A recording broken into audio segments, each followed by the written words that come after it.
오늘 오전에 함께 보실 하나님의 말씀은 이제 디모데전서 4장 1절과 2절 두 구절을 보도록 하겠습니다. 디모데전서 4장 1절과 2절.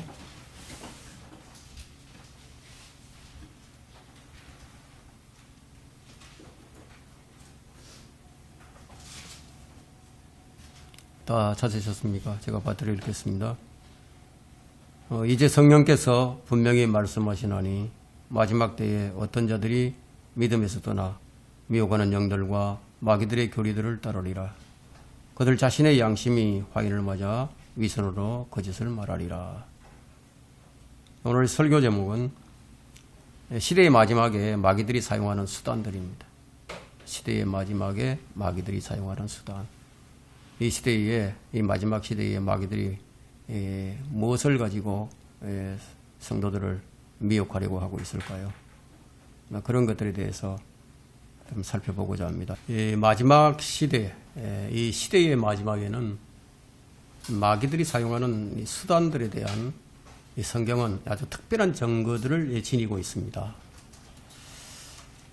이 마귀들은 이제 그리스도인들이 가지고 있는 그런 이 소망, 이 소망을 도둑질하기 위해서 이 종교라는 속빈, 이 껍데기로 그들의 이제 거짓들을 이제 덮고 또 감싸고 또 온갖 수단을 동원해서 거짓을 진리처럼 보이게 만듭니다.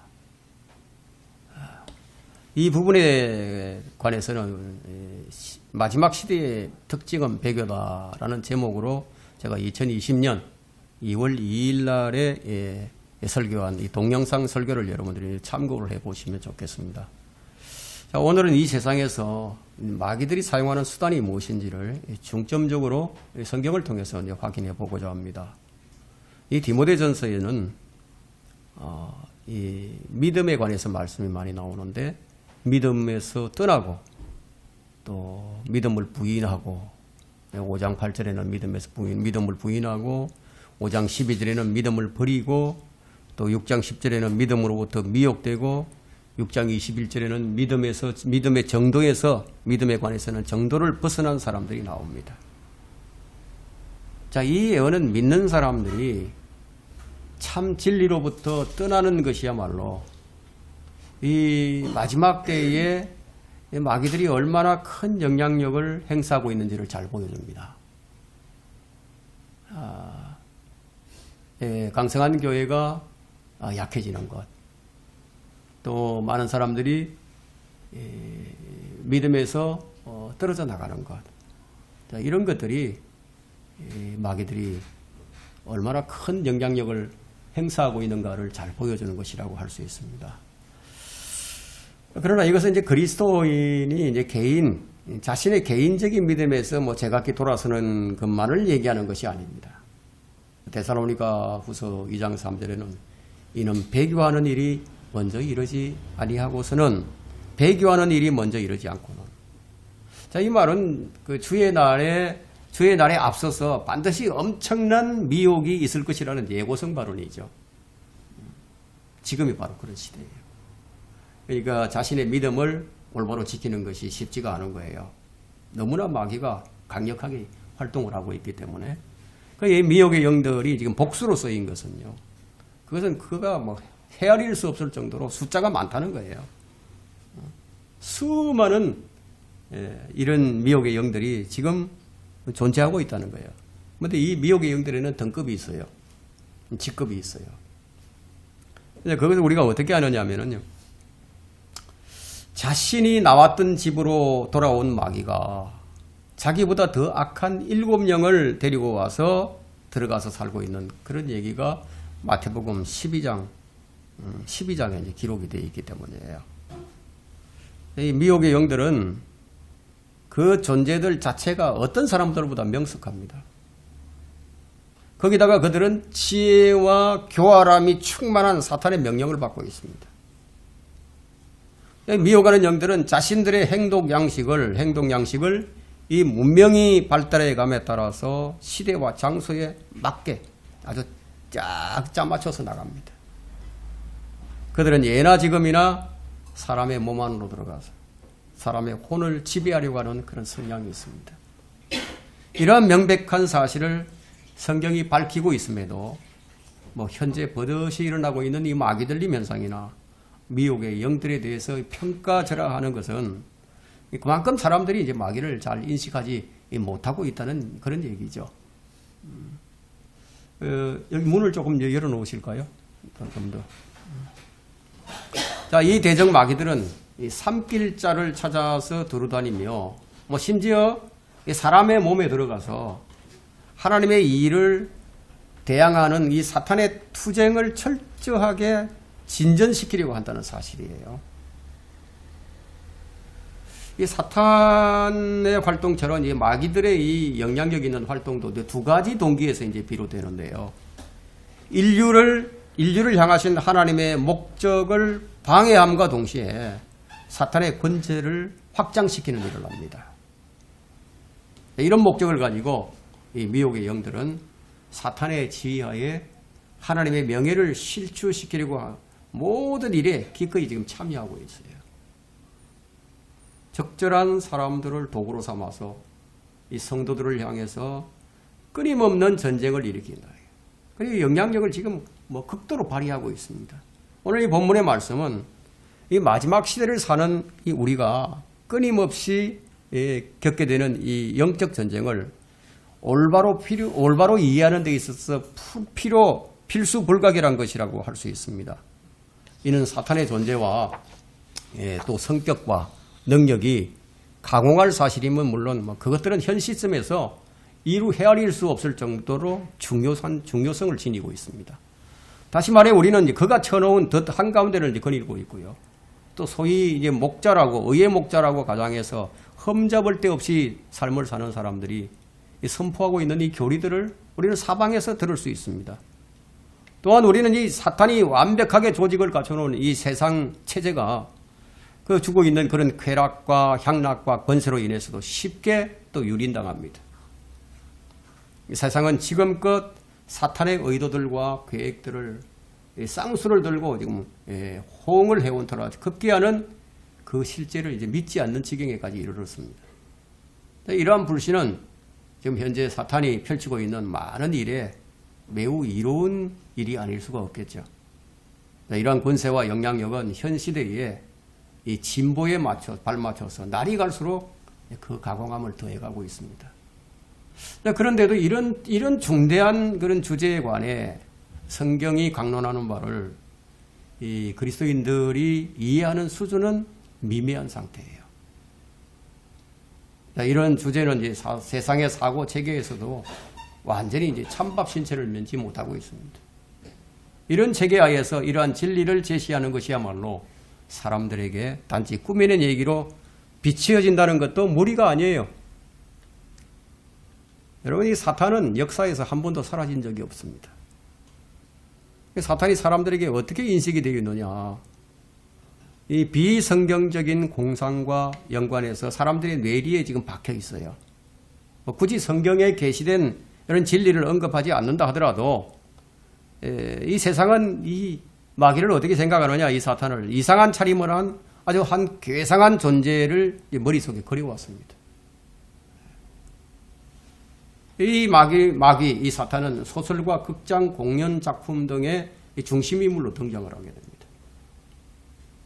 이로 인해서 사탄은 전설의 고양이나 어울릴 그런 인물로서 이제 여겨져 버렸죠.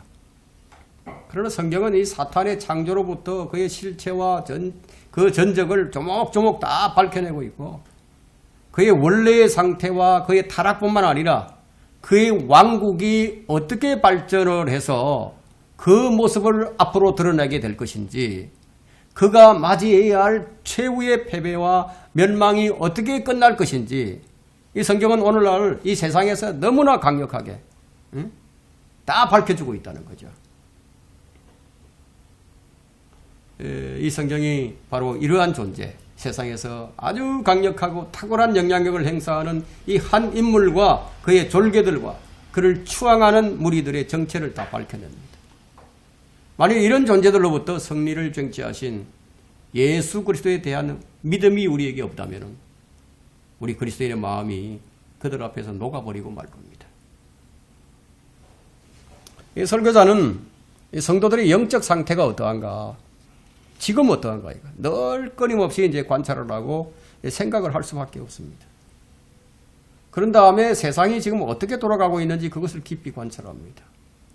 왜냐하면 하나님께서 인간을 구원하시는 역사는 역사적 시간과 역사적 사건 속에서 진행되고 또 이루어지는 것이기 때문에, 그래서 우리가 이 성경 예언에 비추어서 지금 이 세상이 어디로 가고 있고 어디까지 가는지를 상당히 좀 예민하게 관찰해야 한다는 거죠. 그래야만 적절한 설교를 할 수 있습니다. 이제 코로나 이후로 종말에 대한 설교가 아주 많아졌죠. 왜 그런지 아십니까? 하나님께서 심판에 앞서서 반드시 경고를 먼저 주시기 때문이에요. 그러니까 설교를 통해서 지금 경고가 주어지는 거예요. 마치 그 여행을 하게 되면 안내 방송을 하죠. 뭐 몇 분 후에 이제 목적지에 이제 도달하게 될 것, 도착을 한다. 잘 준비해서 이전 것 없이 잘 가지고 내리라. 뭐 이렇게 이런 안내 방송을 하듯이 이제 심판이 곧 있을 것이다. 이 안내 방송을 하는 거예요. 이런 시대를 분별하고 시대에 맞춰서 이게 설교를 하려면은 성경의 예언을 확실하게 이해하고 있어야 됩니다. 그런데 예언의 시간표를 모르면은 성경의 어떤 사건을 보고서도 그 사건의 목적이 무엇인지 분명하게 분별이 안 된다는 거예요. 여러분, 인류의 역사가 뭔지 아십니까? 인류의 역사가 한마디로 딱 얘기하면 선악간의 싸움입니다. 선악간의 싸움. 인류의 역사가 지금까지 선악간의 싸움이, 이 선악간의 싸움을 압축해서 설명한 성경이 창세기 3장 15절에 있습니다.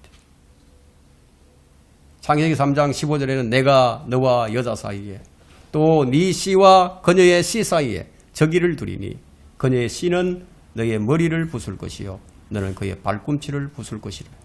자, 이때부터 선악간의 싸움이 시작되고 이 싸움으로 역사는 끝이 납니다. 이것은 하나님께서 사탄에게 선포하신 선전포고예요. 이 한 구절에서 두 진영이 갈라집니다. 사탄과 사탄의 씨, 그리고 여자와 여자의 씨. 근데 여기서 하나님께서 하신 말씀 가운데 이 여자의 씨가 누구인가 하는 거예요. 교회를 좀 오래 다녀본 사람이라면 뭐 다 알고 있겠죠. 자, 이 구절은 성경에서 예수 그리스도에 관해 아주 직접적으로 예언하고 있는 메시아에 관련된 구절입니다. 왜냐하면 어떤 여인도 씨를 갖고 있지 않아요. 그러면 그녀의 씨라고 얘기했는데, 여자의 씨라고 했는데, 그러면 실제적인 것이 아니죠. 씨는 남자에게만 있습니다. 그러므로 이 예언은 동정녀 탄생에 관한 말입니다. 동정녀 탄생에는 남자의 씨가 전혀 언급되지 않고 있어요. 여기서 성경 변개자들은 그리스도께서 뱀의 머리를 부순다는 이 예언을 갈보리 십자가에 적용을 합니다. 이러한 그 적용은 그야말로 최악의 무책임한 그런 몰상식이죠. 어떤 성경의 그 성경 역본의 판본들이라고 하더라도요, 뱀의 머리가 부서진다는 예언은 사도 바울 이후 로마서 16장 20절을 기록한 AD 58년 이후에 펼쳐질 것임을 지금 밝히고 있습니다. 십자가가 아니라는 거죠. 로마서 16장 20절을 보게 되면 이런 말씀을 하고 있습니다. 평강의 하나님께서 사탄을 속히 너희 발 아래에서 부수실 것이라. 사탄이 아직 부서지지 않았다는 거죠. 만약 이것으로 충분하지 않다면 구약의 또 다른 여러 구절들은 그 일이 언제 이루어지느냐, 재림 때 이루어질 것이라고 분명하게 말씀합니다. 시편 68편 21절이나 하박국 3장 13절에 하나님께서 이 한 구절 안에 지금 초림과 재림을 다 예견해 주신 거예요. 창세기 3장 15절에. 그제의 씨를 말하는 것은 초림이에요. 그 씨가 뱀의 머리를 부순다는 것은 재림이에요. 근데 유럽에 가면, 유럽에는 곳곳에 로마 가톨릭 성당들이 많죠. 이 가톨릭 형상 중에 마리아가 서서 그녀의 발꿈치로 뱀의 머리를 부수고 있는 이런 형상들이 있습니다. 이런 형상들은 완전히 무시해도 좋은 것이죠. 마리아는 결코 뱀을 건드린 적도 없습니다.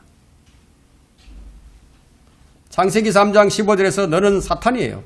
너는 사탄이고 너의 씨는 사탄이 육화되어서 나타나게 될 적그리스도입니다. 그래서 666토를 가진 짐승이에요. 이자가 요한복음 6장 70절에서는 마귀로 불리고 있고 요한복음 7장 12절에서는 멸망의 아들로 불립니다. 그리고 데살로니가후서 2장 3절에서는 죄의 사람, 멸망의 아들로 불립니다. 계시록 13장에서는 666표를 가진 짐승으로 666의 숫자를 가진 한 사람으로 묘사되고 있습니다. 요한계시록 23장 18절에는 지혜가 여기 있으니 지각이 있는 자는 그 짐승의 숫자를 헤아려 보아라.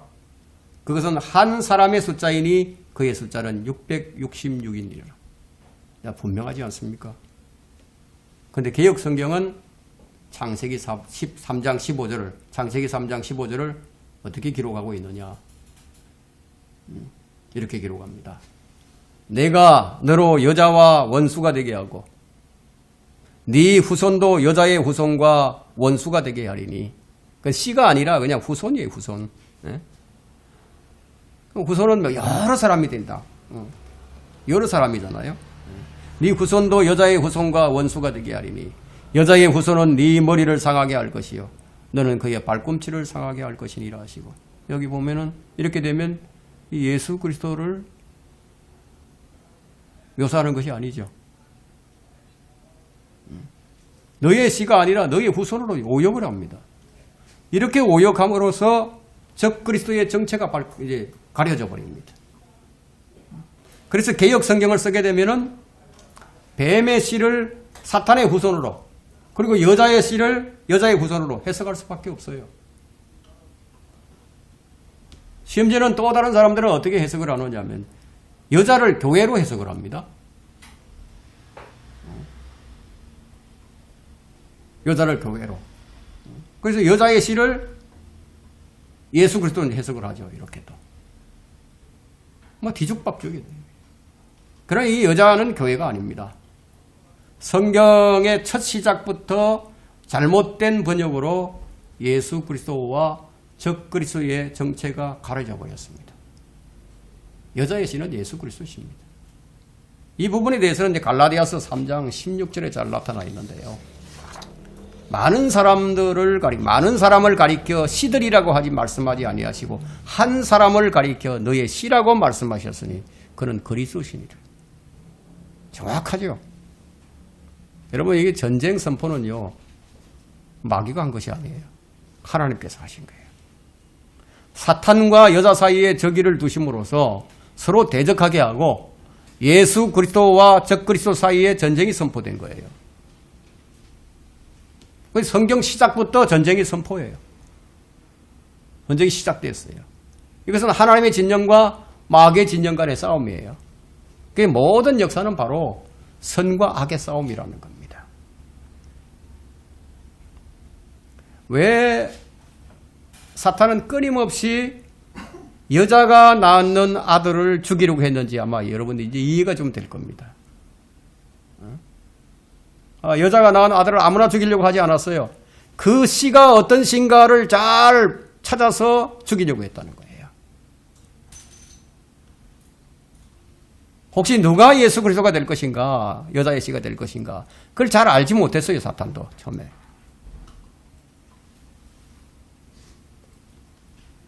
아벨을 죽인 것도 여자의 씨이기 때문에 혹시 그가 예수 그리스도가 아닌가 죽였다. 이스라엘이 끊임없이 공격받는 것도 하나님께서 택하신 백성 이스라엘을 통해서 그 씨가 오지 않을까 그런 생각에서 이스라엘을 끊임없이 공격을 했다. 헤롯이 아기 예수님을 죽이려고 했던 그 사건이 우연이 아닌 것입니다. 여자의 씨로 오신 예수 그리스도를 발견하게 되자 사탄은 십자가에 못 박아 죽게 만들었다. 이것이 창세기 3장 15절의 말씀과 관련이 있는 겁니다. 그래서 인류 최초로 하나님을 대적한 사람은 카인이에요. 카인이 하나님 대적을 했습니다. 이 카인은 요한일서 3장 12절을 보게 되면 카인은 악한 자로부터 나왔다고 말씀하고 있거든요. 악한 자로부터 나왔다. 그래서 카인과 같이 되지 말라. 그는 악한 자로부터 나왔으며 자기 아우를 살해하였으니 무슨 연고로 그를 죽였겠느냐. 여러분, 이 성경에서 악한 자라고 말한다면은 이 사탄을 가리킵니다. 카인은 분명히 아담과 이브 사이에서 나왔어요. 첫 번째로 태어난 사람이에요. 창조된 게 아니고 태어난 사람이에요. 그 성경은 그를 악한 자로부터 나왔다고. 악한 자로부터 나왔다고. 그건 물리적인 것이 아니죠. 영적으로 그는 사탄으로부터 나왔다. 그럼 그 다음에 노아 홍수가 있었어요. 노아 홍수 다음에 등장하는 이가 누구냐면 nim롯입니다. 여러분 창세기 10장에 가면 nim롯이 나타납니다. 자, 이 자가 무슨 짓을 하게 되면요. 바벨탑을 쌓게 되죠. 창세기 11장에 가면 11장 3절에서 그들이 서로 말하기를 가서 벽돌을 만들어 단단하게 굽자 하고 그들은 벽돌로 돌을 대신하고 역청을 회반족을 대신하였으며 또 그들이 말하기를 가서 우리를 위하여 성읍과 탑을 세우되 탑 꼭대기가 하늘에 닿도록 하여 우리의 이름을 내자. 그리하여 우리가 온 지면에 멀리 흩어지지 않게 하자 하더라. 이 문명은 21세기의 모든 문명, 현대 문명이 그렇듯이 미래를 두려워하기 때문에 이게 만들어진 거예요.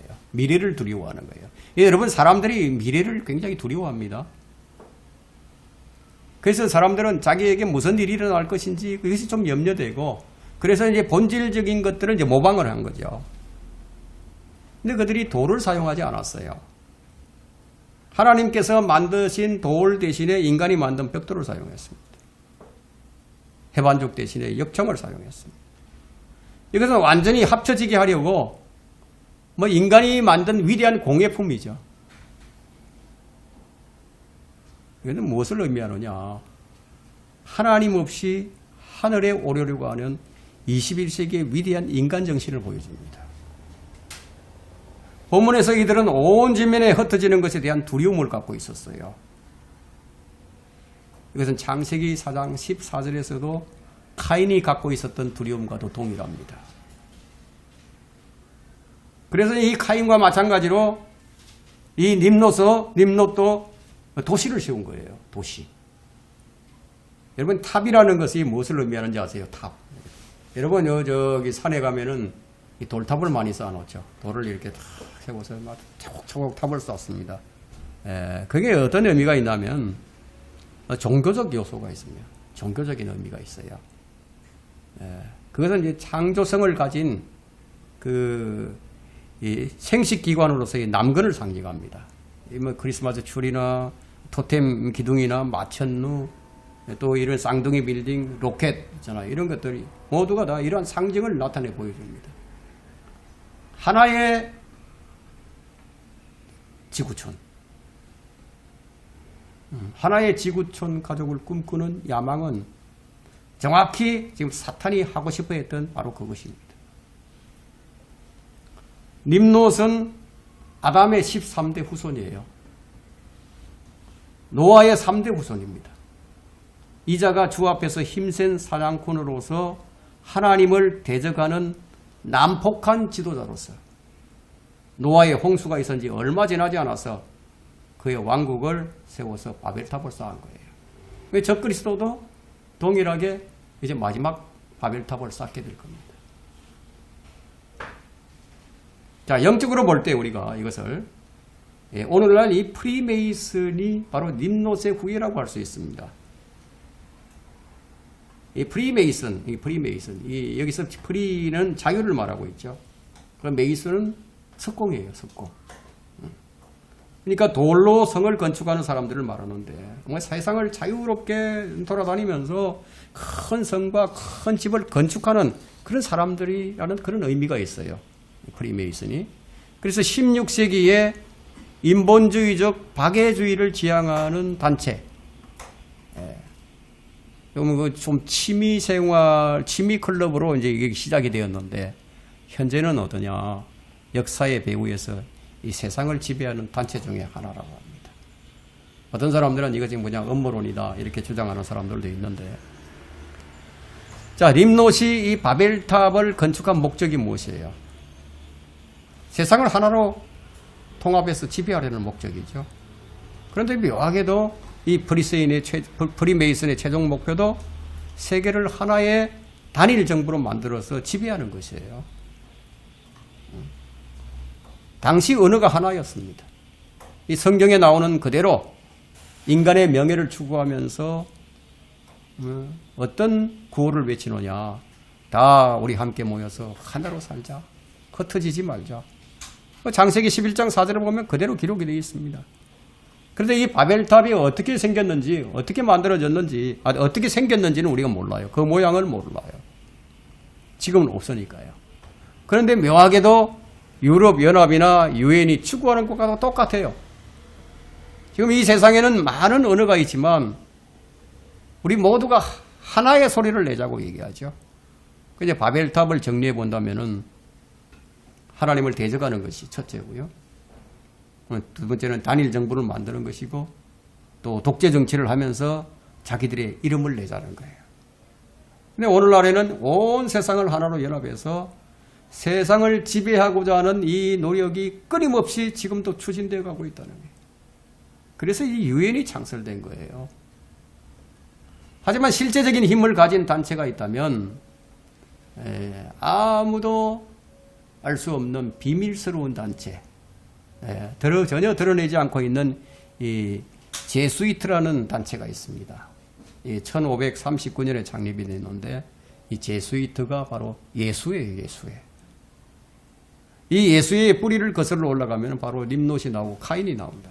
사탄에게까지 거슬러 올라간다. 그럼 이 예수회가 어떤 곳인가? 무엇을 하는 것인가? 어떤 단체인가 하는 것은 여러분 식 형제의 전도지를 보게 되면 잘 압니다. 이 예수회와 함께하는 단체가 바로 프리메이슨이에요. 1717년에 창립이 되었죠. 그런데 이제 이들보다 더 큰 힘을 가진 단체가 나오게 됐는데 그 단체가 1776년에 창립된 이 일루미나티예요. 일루미나티. 여러분 일루미나티의 로고가 어떻게 생겼냐면 이 피라미드예요. 피라미드의 가운데 큰 눈이 하나가 딱 있습니다. 이게 이 큰 눈을 가지고 이 세상을 다 감시하는 거죠. 한 눈으로 다 세상을, 우주를 감시합니다. 그러니까 일루미나티에 속해 있는 사람은 이 돈이 많고 또 권력이 있는 사람으로서 이 프리메이슨에도 속해 있습니다. 이들 단체가 바로 사탄의 조종을 받고 있다는 거예요. 이들 단체의 목표가 뭐냐? 사람들이 하나님을 대적하고 기독교를 말살하고 세상의 모든 국가와 민족들을 통합해서 하나의 세계로 통치하는 거예요. 말하자면 이 적그리스도의 길을 예비하자는 거죠. 적그리스도의 왕국을 위해서 그들이 일을 하는 거예요. 이들이 가장 주된 적이 누구냐 하면 유대인들이에요. 유대인들을 말살하는 것. 기독교와 하나님을 믿는 사람들을 이 땅에서 말살하는 겁니다. 예수 그리스도와 관련이 있는 자들을 말살하는 것이 주된 목표라는 거예요. 이것이 창세기 3장 15절에서 시작된 겁니다. 그래서 어떻게 해서든지 하나님과의 바른 관계를 맺지 못하도록 하는 것이 그들의 핵심이에요. 지금 이 세상에 인류를 파멸시키는 여러 가지 사상이 있습니다. 그 첫 번째 사상이 무신론이에요. 신의 이 존재 자체를 부인하는 사상이 무신론이죠. 신은 없다. 그 니체는 신은 죽었다. 이런 말을 남겼죠. 그런데 이 무신론을 신봉하게 되면 결국 자기가 신이 되어서 자아 숭배를 하거나 마침내 사탄의 지배를 받게 됩니다. 뉴에이지 사상이 그것을 가르치고 있죠. 이 사상이 온 인류를 파멸시키는 사상입니다. 자기 수양하는 모든 프로그램은 결국은 이 깊은 단계로 들어가면요. 들어갈수록 하나님은 완전히 배제되고 자아가 살아나는 거예요. 그 내가 모든 것을 할 수 있다. 자, 이런 사상이 지배하게 되면 그 사상 위에 누가 도사리고 있느냐면 사탄이 도사리고 있다는 거예요. 근데 누구라도 진지하게 이 성경을 읽게 되면요. 하나님을 부인하기란 쉽지가 않아요. 하나님 부인할 수가 없어요. 기록된 모든 것이 너무나 확실하고 역사적으로 다 입증이 되기 때문에 고의로 하나님을 부인하려고 하지 않는 한 하나님을 인정하지 않을 수가 없게 됩니다. 그럼 이 시대에는 어떤 자들이 있느냐? 고의로 하나님을 잊으려고 하는 자들이 많이 있다는 거예요. 이것이 베드로후서 3장 5절에 말씀하고 있습니다. 너무나 확실하게 역사가 증명하고 있기 때문에 그것을 부정하고 싶은 거예요. 그래서 이들이 로마서 1장 25절을 살펴보게 되면 뭐라고 말씀하시는지 1장 25절을 한번 보겠습니다. 로마서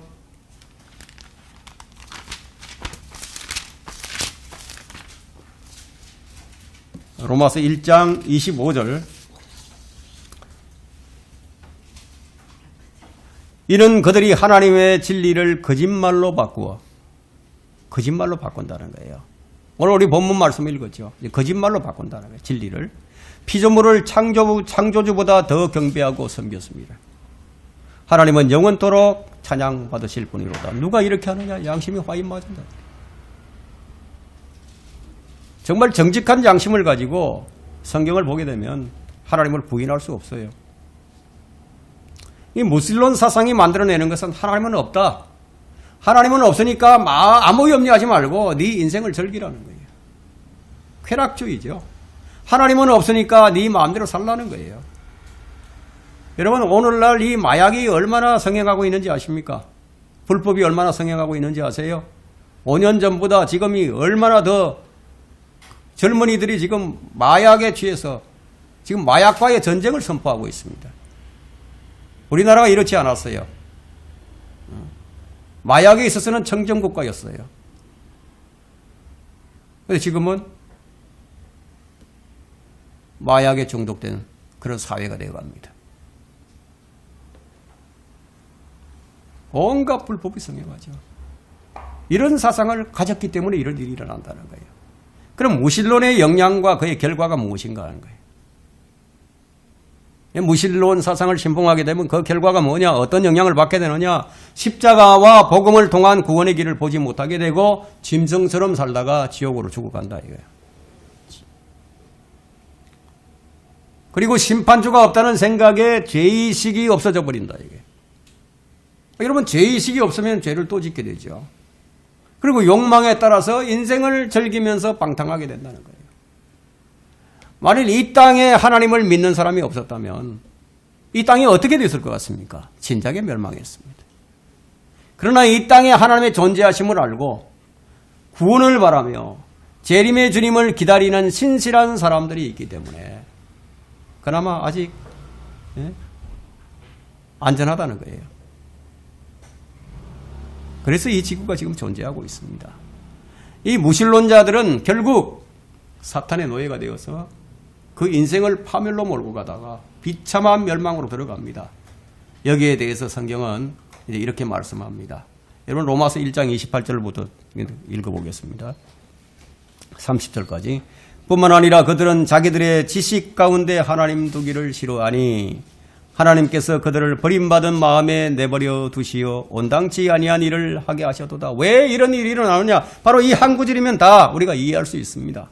그들은 모든 불의, 음행, 사악, 탐욕, 악의로 가득 찼으며 시기, 살인, 분쟁, 사기, 악독이 가득하며 수군거리는 자들이요. 너무 정확하지 않습니까?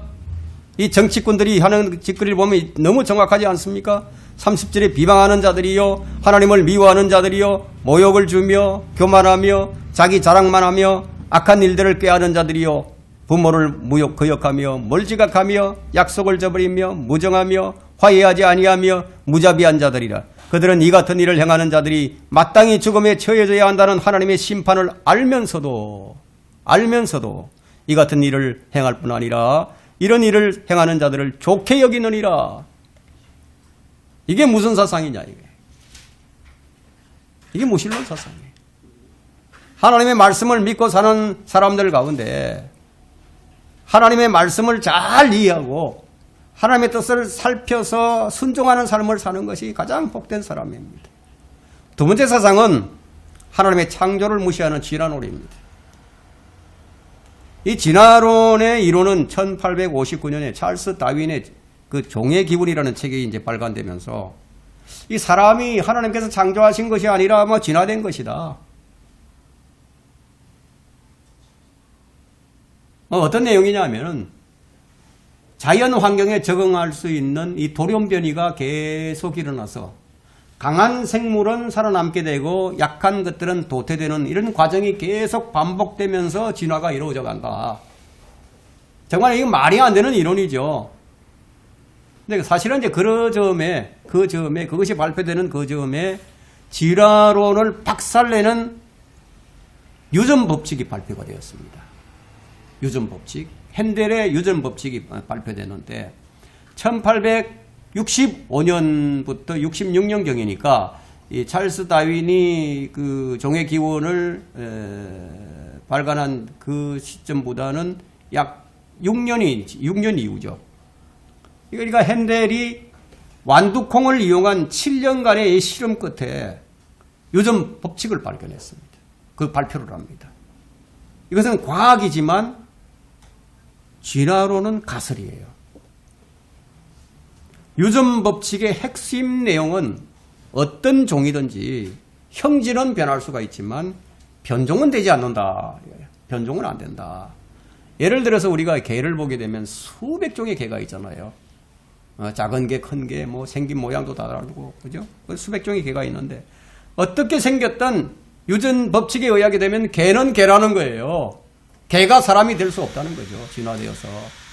원숭이가 진화되어서 사람이 될 수 없다는 거예요. 그럼 진화론은 정말 상식에도 맞지 않는 것인데 그런데 이런 것들을 믿는 자들이 있다는 거죠. 그러면 사탄이 개입했죠. 사탄이 개입해서 이 허무맹랑한 이 진화론을 믿게 만들고 대신에 하나님을 못 믿게 만든다. 진화론의 영향과 그 결과는 첫째 뭐냐? 사람을 짐승의 일종으로 보기 때문에 인간의 가치와 존엄성을 인정하지 않습니다. 그리고 약육강식의 원리만 작용합니다. 이 진화론에 의하게 되면 사람은 사람이 아니에요. 그냥 동물이지.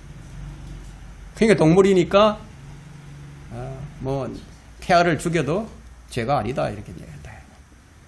동물이니까 소를 잡듯이 돼지를 잡듯이 그 생명이 없는 거다. 태아는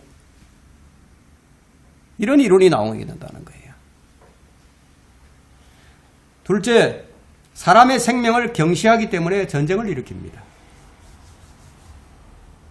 사람을 죽이는 일에 양심의 가책이 없어요. 소 잡아먹고 닭 잡아먹듯이 짐승의 생명이나 사람의 생명이 차이가 없는 거예요. 셋째, 이 창조론을 거부한 결과 하나님과 인간의 관계가 깨져버렸습니다. 여러분이 창조론을 거부하는 자는 절대 믿음을 가질 수 없어요. 진화론을 주장하는 자가 절대 믿음을 가질 수 없어요. 하나님 못 믿어요. 인간관계가 깨져버립니다. 이 마귀는 이 진화론의 사상으로 일단 성공한 셈이죠. 세 번째 사상은 유물론 사상입니다. 이것이 바로 공산주의입니다. 공산주의 사상. 유물론은 세상 만사를 물질작용으로 해석하는 이 사상인데 이게 바로 유물론이에요. 유물론을 창시한 사람은 마르크스와 엥겔스입니다.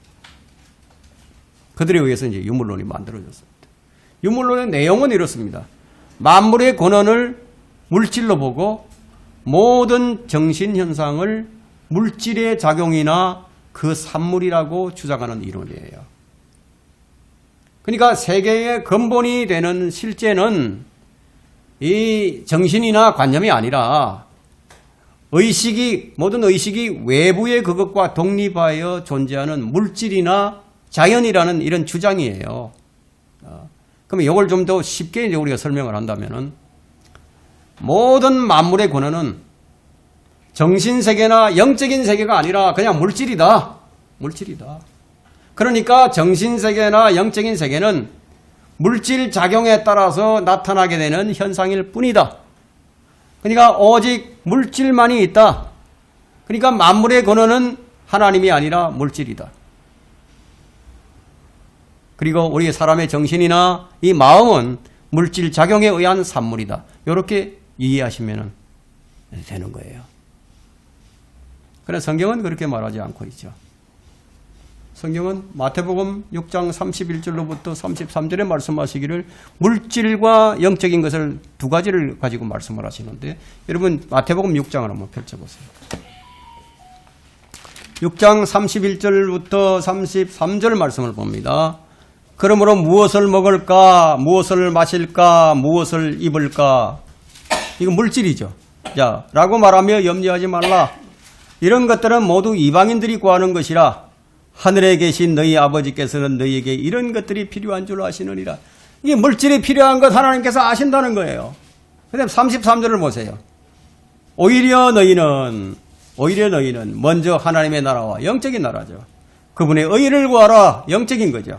그리하면 이 모든 것을 너희에게 더해 주시리라. 이 말씀은 물질이 우선이 아니라 영적인 것이 우선이라는 거예요. 여러분 하나님은 영이십니다. 하나님은 물질이 아니에요. 하나님의 나라와 하나님의 의도 물질이 아니에요. 그러나 이 모든 것, 먹는 것, 마실 것, 입을 것 이것들은 물질이에요. 즉 물질 세계와 영적인 세계를 지금 말씀하고 있다는 거예요. 그러니까 이 유물론이라는 것은 하나님께서 말씀하시는 것과 정반대가 되는 사상이에요.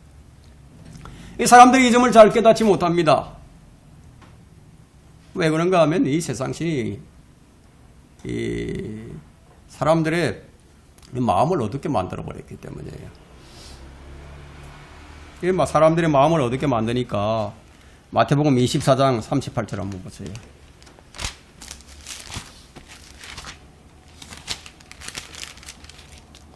(24장 38절) 홍수 전의 날들에 그들이 먹고 마시며 장가가고 시집가고 하기를 노아가 방주로 들어가던 날까지 하다가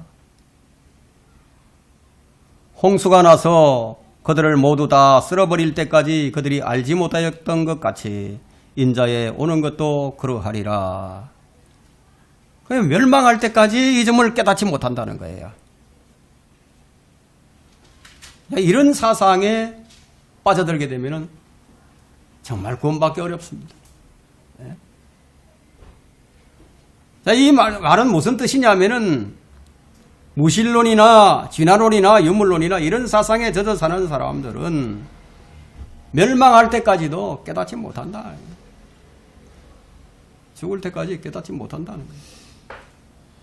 누가복음 17장 27절에서 29절에도 동일한 말씀이 기록이 되어 있는데요. 노아가 방주에 들어가던 날까지 그들은 먹고 마시고 장가가고 시집가고 하였으나 그게 물질이죠. 홍수가 나서 그들을 다 진멸시켰느니라. 그것은 또한 롯의 날들에도 일어났던 것과 마찬가지라. 그들은 먹고 마시고 사고 팔고 심고 건축하였으나 롯이 소돔에서 나가던 날 하늘에서 불과 유황이 비오듯 하여 그들 모두를 진멸시켰느니라. 바로 이런 자들이 바로 유물론 사상에 젖어 있는 자들이에요. 물질 우선주의자들. 마지막 날들이 이와 같다고 말씀하셨는데 사람들은 물질에 집착을 해요.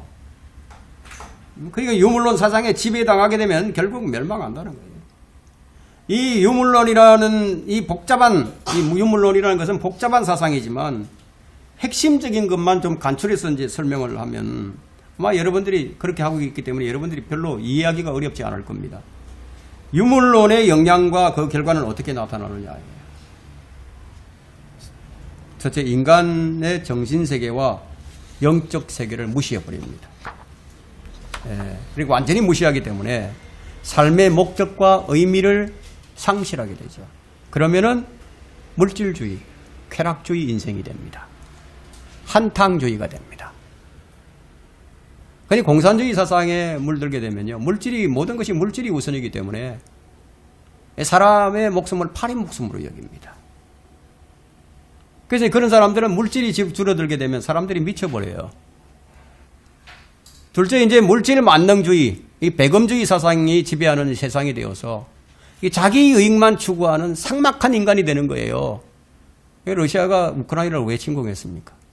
무슨 유익을 위해서 한 것이죠. 셋째, 아무리 우아한 척해도 인간은 유물론적인 존재이기 때문에 인간의 가치를 물질 차원에 두고 가소평가하게 됩니다. 자, 여기에 대해서 하나님께서 경고를 하셨습니다. 누가복음 12장 15절이에요.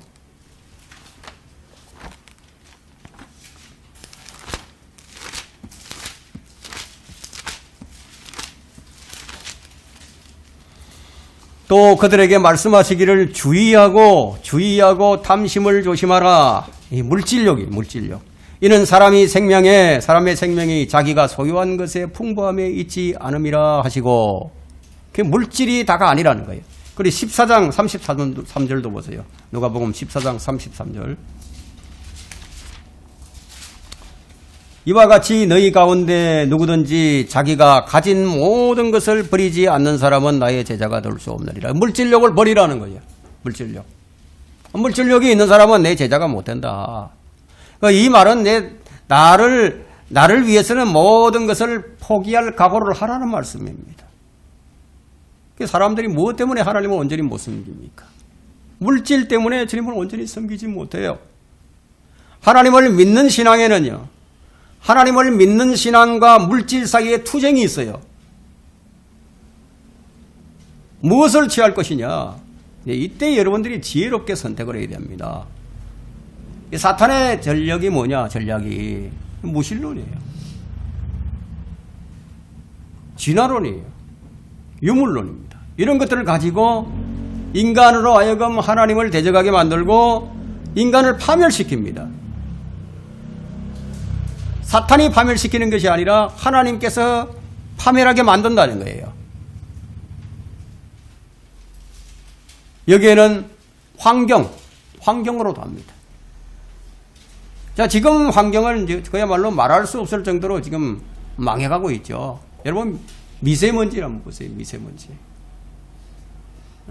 미세먼지가 얼마나 심합니까? 오존층이 무너졌다 그러죠. 남극, 북극에는 그냥 얼음이 다 녹아내린다 그러고요. 지구는 점점 더 황폐해져 갑니다. 그러다 보니까 이제 먹거리가 위협을 받게 됩니다. 그 다음은 뭐예요? 전염병이죠. 우리는 정말 이 전염병을 통해서 정말 무서운 것을 경험을 했죠. 야, 인간을 지배한다는 것이 이렇게 쉽구나. 그러면 적그리스도가 오면은 이 사람들을 지배하는 것은 그야말로 식은 죽먹기구나. 그걸 우리가 경험하게 된 거예요. 지금 우리가 겪고 있는 이 무서운 질병들이 우리를 파괴해 간다는 거예요. 그 다음에 정말 무서운 것이 있어요. 여러분, 뭔지 아십니까? 정말 무서운 것이 물질론이죠. 그게 경제적인 문제입니다. 여러분, 돈이 사라져 갑니다. 앞으로 현금이 없는 세상이 될 거예요. 디지털 화폐가 나오게 될 겁니다. 여러분, 4차 산업이 발달하죠. 이 4차 산업이 이제 플랫폼 사업이 이제 발달을 하는데, 여러분 좋을 것 같으죠, 그게? 4차 산업이 발달해 갈수록 실업자들이 대거 발생하게 될 겁니다. 사람들이 먹고 사는 문제가 어려워지면 무법천지가 됩니다. 약탈을 하죠. 법이 있는데도 법을 위반한다. 그냥 법이 있으나 마나 그냥 무법천지가 돼서 마음대로 하는 거예요. 이러한 위기 속에서 인간은 폐인으로 멸망하게 됩니다. 이게 사탄이 인간을 파멸로 몰고 가는 전략이라는 거예요. 무신론의 반대 사상은 유신론이죠. 하나님은 유일신입니다. 모든 것이 마음에 달려있죠. 마음을 잘 써야 온 마음으로 하나님 믿게 되면 구원을 받습니다. 내가 온 마음을 다해서 하나님을 섬기면 하나님께서 인정해 줍니다. 하나님은 사람의 마음의 중심을 보십니다. 진화론 대신에 창조론이 있어요. 만물의 근원이 유물론이 아니라 하나님이에요. 모든 만물은 하나님께로부터 나왔어요. 믿음을 가지고 구원을 받아서 성화를 이루어 가다가 재림을 맞이하는 거예요. 이게 사람을 살리는 영생의 길입니다. 지금 이 세상은 세상을 통제하고 온 세상을 하나로 묶으려고 하는 신세계 질서. 신세계 질서. 다시 리셋을 하려고 하고 있죠. 세계연합정부, 종교통합을 추진하고 있습니다. 여러분, 우리는 이런 것들을 음모론이라고만 치부할 것이 아니에요. 사탄의 전략이 착착 먹혀져 들어가는 거예요. 이제 곧 사탄의 왕국이 탄생하게 될 겁니다. 온 세상이 바벨탑을 지금 쌓아가는 거예요. 세상은 전무후무한 사탄의 왕국, 지금 대환란을 기다리고 있는데 이런 일이 일어나는데 필수한 요소들이 거듭나지 못한 사람의 마음속에 들어있기 때문이라고 지금 성경이 말씀하고 있다는 겁니다. 환란이 일어나는 동안 엄청난 사탄의 능력이 발휘하게 될 것이고 하나님을 완전히 배제한 삶을 살아가려고 하는 그 인간의 사악한 모습의 극치를 드러나게 될 것이라는 거예요. 이 기간에는 타락한 인류조차도, 타락한 사람들조차도 처음에는 이 사탄을 경배할 대상, 또 연합체의 머리로 인정하려고 하지 않을 거예요. 불경건과 불법이 가중되면서요. 그러면서 이제 요한계시록 13장의 그 첫째 짐승에게 하듯이 이 사탄을 최고의 권력자로 받아들일 이 사회적 분위기가 이제 무르익어 가게 될 거라는 겁니다. 누구에 의해서 그렇게 될 것인가? 방금 우리가 살펴보았던 이런 사상들을 가진 사람들에 의해서 이렇게 될 것이라는 거예요. 무신론주의자들, 진화론주의자들, 유물론주의자들, 이런 사상들을 가진 자들에 의해서 그렇게 된다는 거예요. 이때를 위해서 사탄은 그의 권세 아래서 그의 능력을 받아먹는 바로 그 사람들의 시야에서 지금까지 이 자신의 정체와 계획을 숨길 그런 필요가 있었어요. 이 때문에 이런 부류에 속하는 인류는 그가 실제 하고 있다는 것을 거의 믿지 않을 뿐만 아니라 무식하게도 그들의 진짜 지도자를 신화적인 인물로 치부하면서 거절하고 마는 거죠. 왜냐하면 그들이 우리가 살펴본 사상으로 지금 물들어 있기 때문이에요. 성경에는 때가 있죠. 정해진 때가 있어요. 주님께서 오셔야 할 때가 있었고 주님께서 다시 오셔야 할 때가 있듯이 사탄도 자기가 나타나야 할 때가 있다는 거예요. 그때까지는 자기들의 졸개들이 활동을 합니다. 우리가 염두에 두어야 할 사실은 그가 경배받을 때 중간 매개초로서 어떤 우상을 사용하거나 여호와 하나님을 가장하며 통치할 때는 어떻게 하느냐 하면 어느 이 왕의 의견이나 지도자의 의견이나 백성의 여론으로 다스린다는 거예요. 굉장히 민주적인 것 같으죠. 민주적인 방식으로 보일 겁니다. 그러나 다니엘 9장이나 데살로니가 후서 2장 그리고 요한계시록 13장에 예언된 것처럼 결국은 이 사탄은 자신의 정체를 직접 드러내게 될 것인데 오늘날 이 세상에 만연해 있는 그야말로 등골이 오싹한 죄악이야말로 그것에 대한 확실한 신호탄이라고 볼 수 있는 거예요. 세상에 이 죄악이 얼마나 관영되어 가는지 보세요. 성경은 속임수로 가득한 사탄의 계략이 모든 민족과 온 세상으로 뻗어나간다고 예언하고 있습니다. 데살로니가 후서 2장 9절부터 10절에는 그 악한 자가 오는 것은 사탄의 역사를 따라 모든 능력과 표적들과 거짓 이적들과 멸망하는 자들 안에 있는 모든 불의의 속임수로 오는 것이니 이는 그들이 진리의 사랑을 받아들이지 아니하여 구원을 받지 못하였기 때문이라. 요한계시록 12장 9절에는요. 그리하여 그 큰 용이 쫓겨나니 그는 마귀라고도 하고 사탄이라고도 하는 옛뱀 곧 온 세상을 미혹하던 자라. 그가 땅으로 쫓겨나고 그의 천사들도 그와 함께 쫓겨나더라. 마귀가 거느린 천사들도 있다는 거예요. 계시록 20장 2절과 3절에는 그가 용을 잡으니 마귀요, 곧 마귀요. 예수님께서 이제 그 용을 잡는다는 거예요. 곧 마귀요, 사탄인 옛뱀이라. 그를 1000년 동안 묶어두니 그를 끝없이 깊은 구렁에 던져서 가두고 그 위에 봉인하여 1000년이 찰 때까지는 민족들을 다시는 미혹하지 못하게 하리 함이라. 이것이 바로 천년왕국 기간입니다. 그 후에는 그가 반드시 잠시 동안 풀려나게 되리라. 그리고 계시록 20장 7절과 8절에는 그 천년왕국, 그 1000년이 끝나면 사탄이 그의 감옥에서 풀려나 땅의 사방에 있는 민족들 곧 곡과 마곡을 미혹하려고 나가서 그들을 함께 모아 전쟁을 일으키리니 그 수가 바다의 모래 같으리라. 곡과 마곡은 어디를 가리키느냐? 러시아를 가리킵니다. 러시아. 자, 이처럼 아름다운 지혜로 가득한 완전한 규모를 가졌던 이 사탄이, 그리고 땅을 떨게 하고 왕국들을 진동시켰던 이 사탄이 자신이 실제하지 않는 존재라는 세상의 비웃음을 기꺼이 감내해 온 것은 마음 깊은 곳에 묻어두었던 욕망을 마지막에 가서 실현하고 분출하기 위해서라는 거예요. 그날이 다가오고 있다는 겁니다. 지금 세상은 그것을 보여주고 있습니다. 영적인 눈을 뜬 사람이라면 그것이 보일 거예요. 지금 사탄이 이 시대에 특별한 권세를 누리며 그의 능력을 행사할 수 있도록 용인되고 있는 것은 그와 그의 추종자들이 자신들의 주장이 완전히 어리석다는 것과 창조주에게서 스스로 떨어져 나간 그들이 보잘것없는 무력한 신세라는 것을 만천하에 최종적으로 증명하기 위한 것이라고 성경이 지금 가르치고 있다는 거예요. 그럼 디모데후서 3장 9절을 보게 되면 이것은 하나님을 거슬러 제멋대로 자세를 취하는 세상이 맞닥뜨리게 될 마지막 결과임이 명확하게 예언되어 있습니다. 그러나 그들이 더 이상 나가지 못하리니 이는 그들의 어리석음이 이 두 사람이 처했던 것 같이 모두에게 드러날 것이기 때문이라. 여러분, 이 사탄은 전능하지 않아요. 네, 전능하지 않습니다. 모든 사람들 속에 다 들어가 있을 수 없어요. 그러나 그의 능력과 활동 범위는요, 그를 따르는 마귀들의 공조로 인해서 가히 청량할 수 없을 정도로 확대되어 있습니다.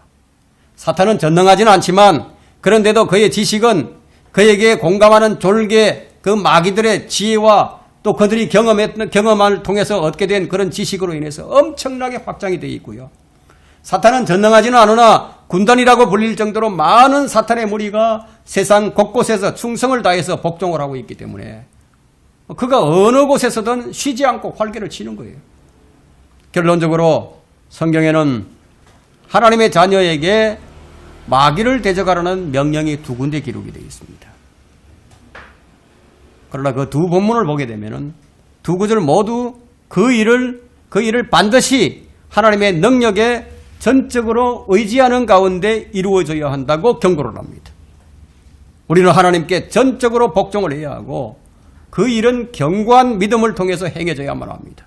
우리가 관련된 구절들을 읽고 저를 설교를 마치도록 하겠습니다. 야고보서 4장 7절을 펼쳐보십시오. 야고보서 4장 7절에 그러므로 하나님께 복종하라. 자, 순서가 있어요. 그러므로 하나님께 복종하라. 마귀를 대적하라. 그리하면 그가 너희로부터 도망하리라. 예, 순서가 1번, 2번, 3번 딱 나오죠. 베드로전서 5장 8절과 9절을 보세요. 정신을 차리고 깨어있으라. 이는 너희의 대적 마귀가 울부짖는 사자처럼 삼킬 자를 찾아 두루다니기 때문이라. 울부짖는 사자처럼, 사자는 아니지만 사자처럼 믿음 안에 굳게 서서 그를 대적하라. 이는 세상에 있는 너희 형제들도 동일한 고난을 당하는 줄 알미니라. 그러나 이 그리스도와 사탄 사이에 벌어지는 이 쟁투가 실제라는 것을 우리가 꼭 기억을 하되, 우리가 꼭 기억해야 할 것은 우리 안에 계신 분이 세상에 있는 자보다 더 크심으로 그리스도인의 승리는 주님을 믿음으로써 쟁취된다는 것을 우리가 잊지 않아야 할 것입니다.